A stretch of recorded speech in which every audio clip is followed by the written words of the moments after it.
حضرت محمد صلی اللہ علیہ وآلہ وسلم نے فرمایا، تم میں سے کسی شخص کے لیے یہ بہتر ہے کہ اس کے سر میں لوہے کی کیل ٹھونک دی جائے بجائے اس کے کہ وہ کسی نامحرم کو چھوئے۔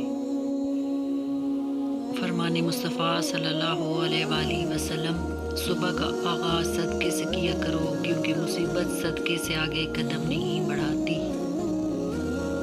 رزق اور عزت کسی کے اپنے اختیار میں نہیں، اللہ تعالیٰ جسے چاہے دیتا ہے۔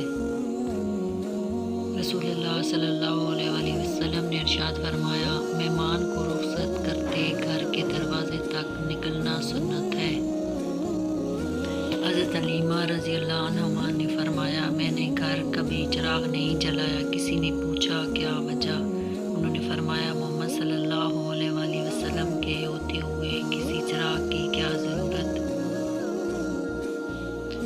جو شخص بیٹی کے پیدا ہونے پر خوشی کرے تو وہ خوشی کرنا 70 بار خانہ کعبہ کی زیارت کرنے سے افضل ہے۔ فرمان رسول اللہ صلی اللہ علیہ وآلہ وسلم۔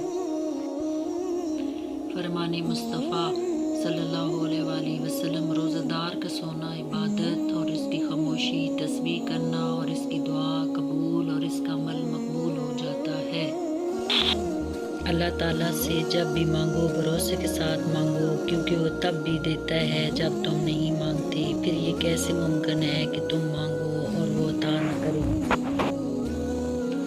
رسول اللہ صلی اللہ علیہ وآلہ وسلم نے ارشاد فرمایا، خیرات